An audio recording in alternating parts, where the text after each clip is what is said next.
Hello students, आज की online कक्षा में आपका स्वागत है। हमारा गद्य खंड में पाठ मित्रता चल रहा है। इसके गद्यांश 1 का आज हम अध्ययन करेंगे। इसके पूर्व के वीडियो में इस पाठ के सारांश का हम अध्ययन कर चुके हैं। आज इसके गद्यांश 1 का हम अध्ययन करेंगे, जिसका संकेत है हम लोग ऐसे से लेकर कोई सहारा रहता है। क्या संकेत है जिसका? हम लोग ऐसे से लेकर कोई सहारा रहता है। यह मित्रता पाठ आचार्य रामचंद्र शुक्ल द्वारा रचित है। तो आइए इसके गद्यांश 1 का वाचन करते हैं। इसमें गद्यांश से हमारी परीक्षा में रेखांकित अंश की व्याख्या व गद्यांश से संबंधित प्रश्न उत्तर पूछे जाते हैं। तो आइए इसके गद्यांश 1 का वाचन करते हैं। हम लोग ऐसे समय में समाज में प्रवेश करके अपना कार्य आरंभ करते हैं, जबकि हमारा चित्त कोमल और हर तरह का संस्कार ग्रहण करने योग्य रहता है।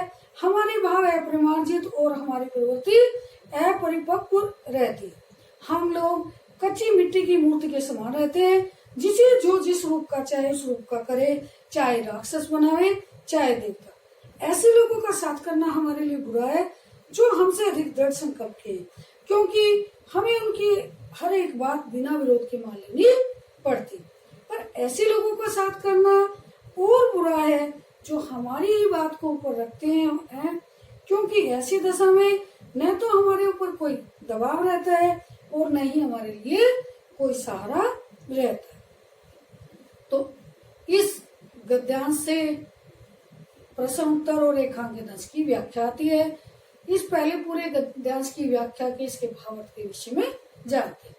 प्रस्तुत गद्यांश में लेखक कहता है कि लेखक का कथन है कि जब मनुष्य किशोर अवस्था में अपने घर से बाहर निकल करके समाज में कार्य आरंभ करता है, तो उसका स्वभाव और उसके विचार जो अपरिपक्व होते हैं, वह उस समय वह जिस स्वभाव के व्यक्ति के संपर्क में आता है उसका चित्त कोमल होता है। उसका प्रभाव उसके जीवन पर अवश्य बहुत गहरा पड़ता है और अवश्य पड़ता है।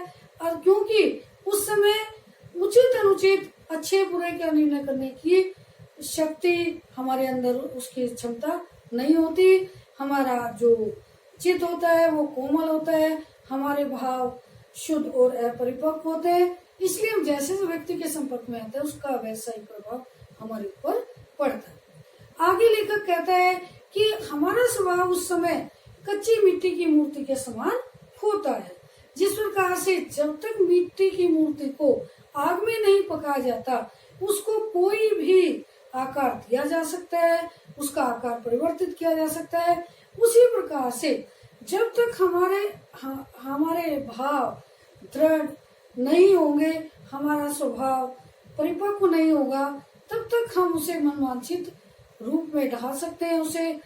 उस समय यदि हम किसी अच्छे व्यक्ति के संपर्क में आते हैं तो उसके अच्छे संस्कार ग्रहण करके हम देवता के समान सम्मानीय बन सकते हैं, और यदि किसी बुरे व्यक्ति के संपर्क में आते हैं उसका प्रभाव हमारे जीवन पर आता है तो हम राक्षस के समान नीच हमारी प्रवृत्ति हो सकती है।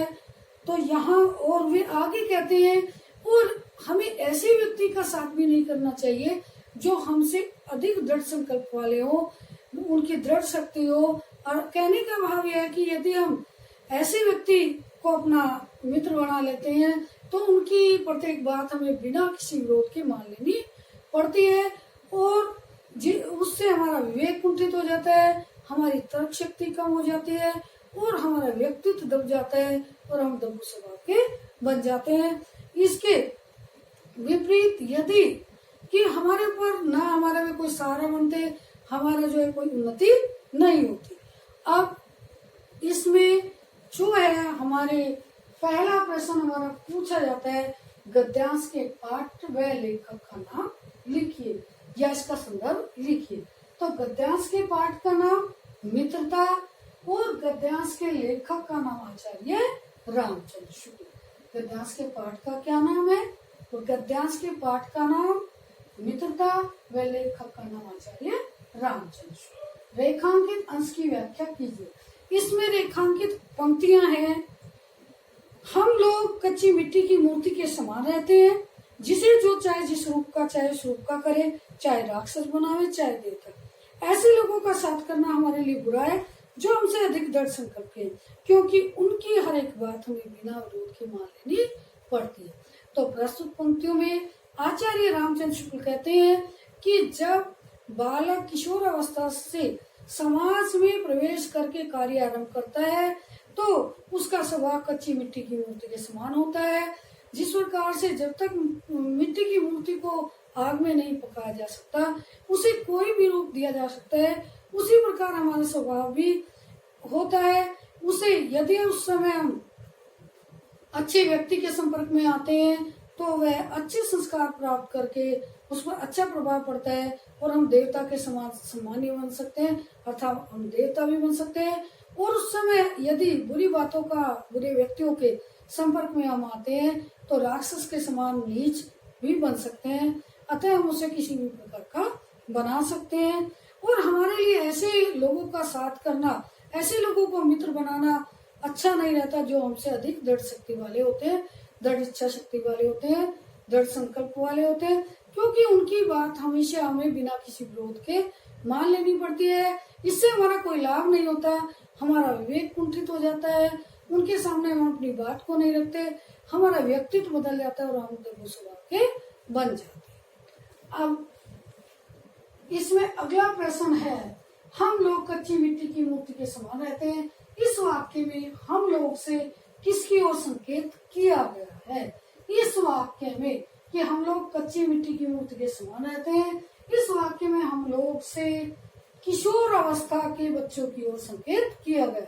किस अवस्था के बच्चों की ओर संकेत किया गया? किशोर अवस्था के बच्चों की ओर संकेत किया। प्रश्न इसमें है यानी कि 4, व्यक्ति समाज में किस अवस्था में प्रवेश करता है? व्यक्ति समाज में किशोर अवस्था में प्रवेश करता है। किस अवस्था में प्रवेश करता है? किशोर अवस्था में प्रवेश करता है। दृढ़ संकल्प वाले लोगों का साथ क्यों बुरा होता है? दृढ़ संकल्प वाले लोगों का साथ इसलिए बुरा होता है क्योंकि उनकी हर बात हमें बिना किसी विरोध के मान लेनी पड़ती है।